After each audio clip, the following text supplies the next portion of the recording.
Hello, मैं हूँ आमना और आज से हम इंग्लिश ग्रामर का एक नया सफ़र शुरू कर रहे हैं। अच्छा, इंग्लिश ग्रामर, ये लफ्ज़ सुनते ही थोड़ा डर लगता है ना? ऐसे लगता है जैसे कोई मुश्किल रूल्स की किताब है। लेकिन क्या हो अगर मैं कहूँ कि ये दरअसल एक घर के नक्शे यानी ब्लूप्रिंट जैसा आसान है। एक ऐसा ब्लूप्रिंट जो हमें बिल्कुल साफ और कॉन्फिडेंट तरीके से बात करने में मदद दे सकता है। चलिए आज इस ब्लूप्रिंट को मिलकर समझते हैं। तो इस ब्लूप्रिंट को ठीक से समझने से पहले एक बुनियादी सवाल, आखिर ये ग्रामर है क्या? ये एक ऐसा लफ्ज़ है जिसे हमने हमेशा से बहुत कॉम्प्लिकेटेड समझा है, लेकिन सच कहूँ इसकी हकीकत बहुत ही सिंपल है। इसे समझने का सबसे आसान तरीका ये है कि ग्रामर ना ज़बान के ट्रैफिक रूल्स की तरह है। सोचिए, अगर रोड पर ट्रैफिक सिग्नल्स ना हो तो क्या होगा? हर तरफ कन्फ्यूजन, कियोस और एक्सीडेंट्स, राइट? बिल्कुल इसी तरह ग्रामर के बगैर हमारे अल्फाज और ख़यालात आपस में टकरा जाएंगे। ये वो सिस्टम है जो हर बात को उसके सही मतलब तक पहुंचाता है। तो ये रहा हमारा आज का रोड मैप। सबसे पहले हम ज़बान के उसूलों को देखेंगे, फिर हम उसके बिल्डिंग ब्लॉक्स यानी अल्फाज की बात करेंगे। उसके बाद इन ब्लॉक्स को जोड़कर एक सिंपल सेंटेंस बनाएंगे, उस पर कुछ ज़रूरी फिनिशिंग टचेस देंगे और आखिर में मैं आपको ग्रामर का वो राज बताऊंगी जिससे इस पर कंट्रोल हासिल करना आसान हो जाता है। चलिए शुरू करते हैं पहले हिस्से से, ज़बान का कायदा। देखिए, ग्रामर का मकसद डराना नहीं बल्कि हमारी बात को क्लियर करना है।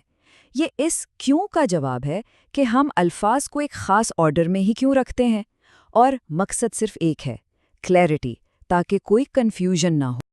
अब आते हैं इस ब्लूप्रिंट के सबसे अहम हिस्से पर, यानी कंस्ट्रक्शन मटेरियल। इंग्लिश में हम इन्हें कहते हैं पार्ट्स ऑफ स्पीच।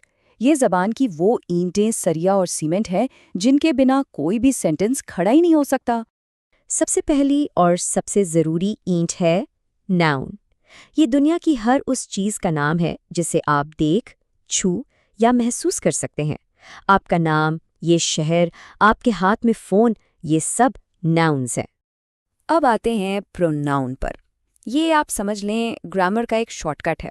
बार बार आमना कहने के बजाय हम शी या वो कह देते हैं। इससे हमारी बातचीत में एक फ्लो आता है। ये है हमारे सेंटेंस का इंजन, अ वर्ब। इसके बिना सेंटेंस आगे बढ़ ही नहीं सकता। ये हमें बताता है कि हो क्या रहा है, कोई भाग रहा है, कुछ खा रहा है या बस मौजूद है। ये सब वर्ब का कमाल है। एडजेक्टिव्स हमारे सेंटेंसेस में रंग भरने का काम करते हैं।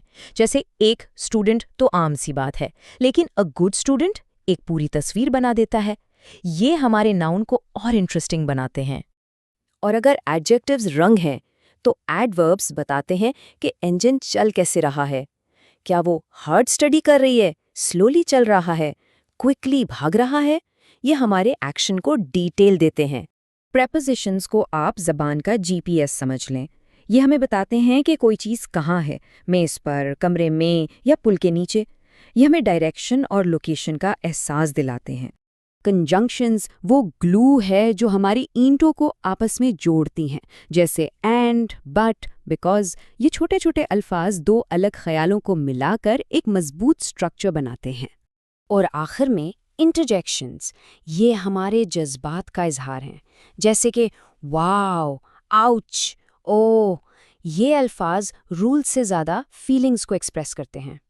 तो सारा सामान अब हमारे पास है, ईंटें भी हैं, सीमेंट भी है, सब कुछ तैयार है।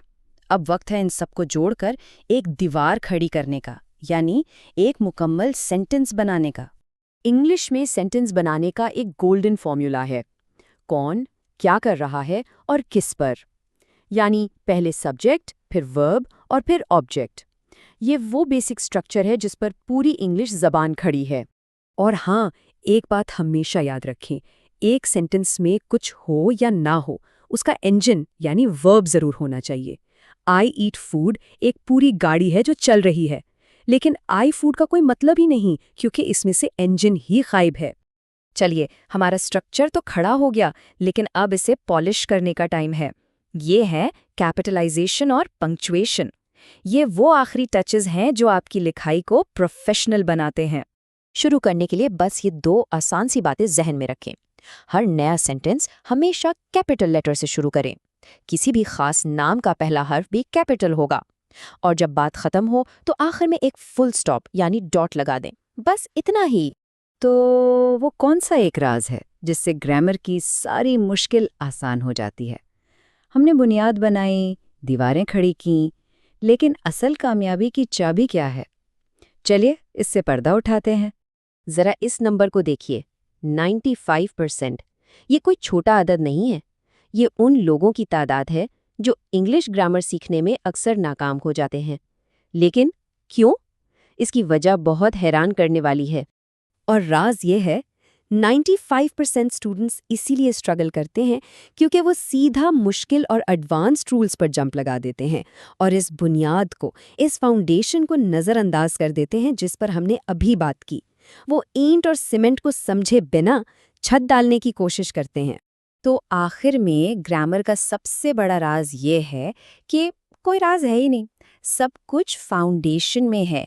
इन सिंपल ब्लूप्रिंट्स पर मास्टरी हासिल करें और आप देखेंगे कि इंग्लिश की हर मुश्किल मंजिल आसान हो जाएगी। नेक्स्ट लेक्चर में हम इन वर्ड्स को और गहराई से समझेंगे। तो अगर आप इस ग्रामर जर्नी में मेरे साथ रहना चाहते हैं तो इस चैनल को सब्सक्राइब करना ना भूलें ताकि आपको अपडेट्स मिलती रहें।